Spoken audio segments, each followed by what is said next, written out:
Do not be sleeping on the Boston Red Sox because they could have one dramatic offseason. What's up, folks? Welcome into Bad for Baseball, the baddest baseball podcast on the internet. I'm your host, Nicholas Playlog, joined alongside by Adam Peddle. Some recent reports have come out by Jon Heyman, Mark Feinsand.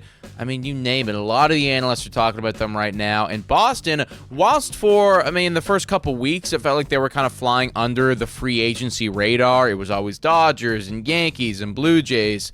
Now it feels like they're starting to get a little bit more respect. And some of those bigger names, whether it be Bregman or Alonso or, again, you name it, they're starting to get linked to the Boston Red Sox. Good place for Boston fans to be, a couple weeks away from the winter meetings.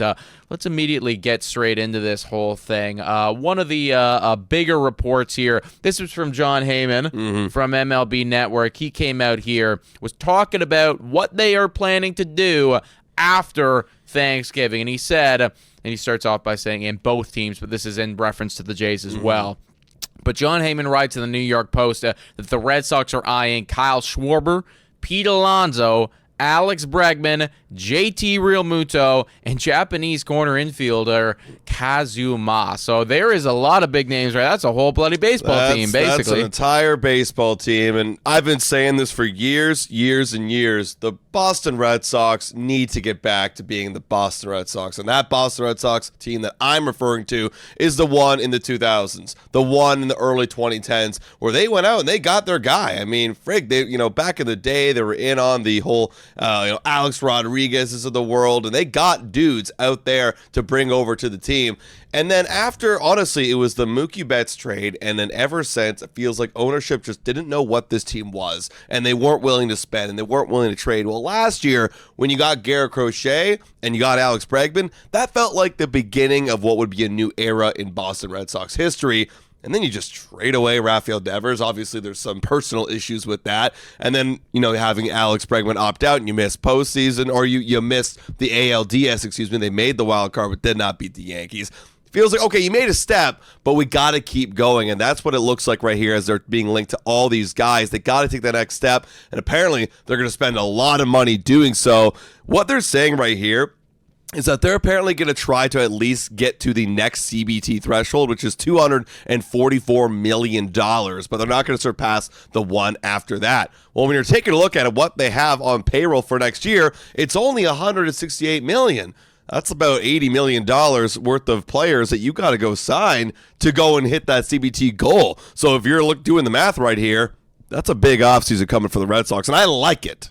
It looks like they're also factoring in the Sonny Gray deal as well, which is something that I was wondering about because they did just make that trade. So the fact that they're at 168 with that money on top of it just goes to show like they have so much more wiggle room right here. And that's also with the projected allocation. So with all those people on ARB and everything like that, that's after you pay them. We're looking at bringing people back right now. And for me, the biggest name for them that they need to bring back is Alex Bregman. Like you said, he was kind of part of the new identity that was going to be the Boston Red Sox. And for a lot of last year, he was their identity. Yeah. He was phenomenal for Boston for a while there. He did get injured at a time, but in the 433 at-bats that he played, in an 821 OPS, the production was very solid. Just across the board, a very good baseball player, and it felt like it was a fit there in Boston. And after you went and you traded away Rafael Devers, it sounded like you made a choice. This was the guy that was going to be over there at third base.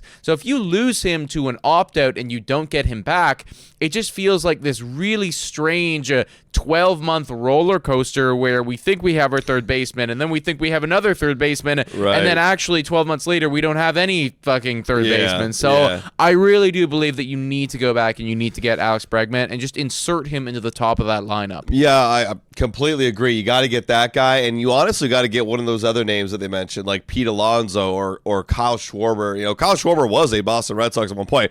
When we were preparing for this podcast, I was like, man, Kyle Schwarber feels like a Red Sox, and then I forgot completely that he actually was with the Red Sox at one point for a period of time. But getting one of those guys on the team would fill an obvious hole. When you look over here at the Boston Red Sox roster, their first baseman for the longest time has been Tristan Casas. And when they had Rafael Devers, the last kind of ditch effort to get Rafael back on the field and make him happy with the team was to move him over to first base instead of DH. He wasn't happy with that. Tristan Casas, I mean, he hasn't really been the greatest baseball player. I mean, you can see right here, last year's OPS was awful. It was 580 OPS and just hasn't really been consistent. You go get Pete Alonso, that guy feels like a Boston Red Sox. You know, he's been in New York for a while, stay on the East Coast, go to Boston. That would be a very good fit. And obviously, Kyle Schwarber, you'll make room. You'll put him in at DH. You'll find a way to work it out between him and Yoshida to take a corner outfield spot. Getting him, Alex Bregman, and one of those other guys, Now we're starting to roll. Now I feel like that's the Boston Red Sox lineup paired up with some of these younger guys that could be somewhat threatening in 2026. Yeah, I don't know if I necessarily need to see them go out and get two individuals. Like, obviously, that would be insane, and like that would immediately take them to the next spot. But I do look up and down this lineup, and I see like a plethora of youth right here. Right. Obviously, Roman Anthony is going to develop into a guy as time goes on. He's still only 21 years old, which is wild right there. Good season last year, yeah. A great season as well. So like you're confident that you're going to see something good out of Roman. But Wilyer Abreu had a nice breakout season right there. Still very, very young. Marcelo Mayer, 23 years old. That was a top prospect for them. Can they get something going right there? Tristan Casas, while he has not been great up until this point, there was still a lot of pedigree there. Can we get something going there? Set in Rafaela, that was a top prospect for them. They have a lot of top prospects in this lineup that haven't fully developed yet, but potentially if you can just get one more individual in there, I think that you'd have enough maybe secondary pieces if you get some of those breakouts to then take this offense to the next step. And then factoring in that they do have over there on that pitching staff, they just got in Sonny Gray, who, whilst he's not the Sonny Gray of old, is still, a guy, and Garrett Crochet. Now, after that, obviously the depth starts to peter a little bit. Yeah. I still like Brayan Bello quite a bit. He had a great season after that, but Cutter Crawford and Patrick Sandoval, Yeah, that's not it. That's not it, man. Like, they need to go and get a big arm. Like, they've been linked to all these bats, and if you want to spend $80 million, you might need to buy two of those bats, to go and get that budget. But like, what you definitely need is you need another top frontline starter. The good thing about this winter, and I initially thought there wasn't too many, I realized there's quite a lot of frontline starters available. You go sign one of those guys, go get a Ranger Suarez. I mean, hey, that's not a big move for him from Philadelphia to Boston. Go get that guy, bring him over, fill out that rotation a little bit because, yeah, you're looking at that.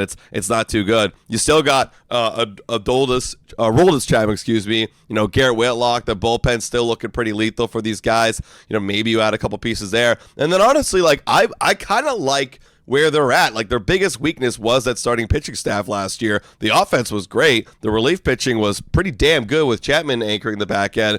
You go fill up that pitching staff a little bit, and who's to say they can make a run at the AL East or another postseason appearance next year? I was just looking up Patrick Sandoval there and Cutter Crawford just to refamiliarize myself with their stuff. Both of them, by the way, did not play last year, which is why you didn't see any statistics right there, which is honestly what I'm most concerned about, because in years prior, they've both actually been pretty good at baseball. So for me, I think if you can add like one more, I don't even need to see like an ace because you already have an ace and you also just got Sonny Gray. But if you can get one more quality pitcher in there, let's just say, for instance, this would certainly be on the upper echelon of quality pitchers, but I think about somebody like a Tatsuya Imai.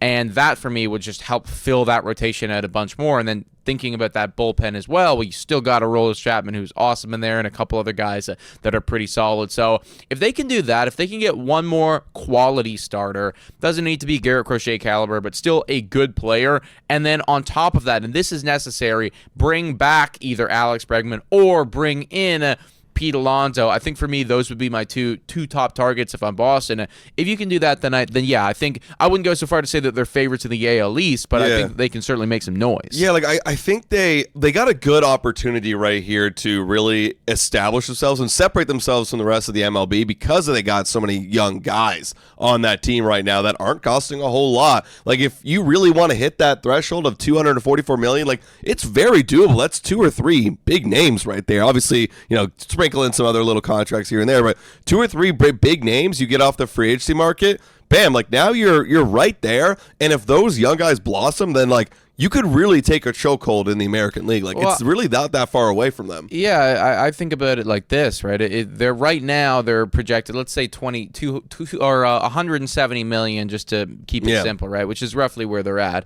And they have, up until about the $250 million to work with. So that's $80 million right there. You could go out, you could pay Pete Alonso, you could go out, you could pay Tatsuya. Then you could go out and you could get a handful of other really nice bullpen pieces, or alternatively, another back-end starter, or alternatively, another kind of mid-tier bat that would be nice to fill out the lineup. Like, there is flexibility there, and what it sounds like to me is that Jon Heyman and Mark Feinstein and everybody else is hearing that this is a team that now wants to take that next step, that believes that they have their core there, which I also agree with. Roman Anthony is going to develop into that, and Garrett Crochet is still there. He's still a Boston Red Sox. I mean, when you got those two guys, I think that you got to go for it, and that's what it sounds like to me they're going to do, especially come winter meetings. I expect them to be very active. Yeah, and honestly, I'm predicting they're going to be signing a lot of guys, and I am predicting that they're going to be right there with the Blue Jays and the Yankees competing for the AL crown next year. I think last year they should have done a lot better than what they did in that wild card berth.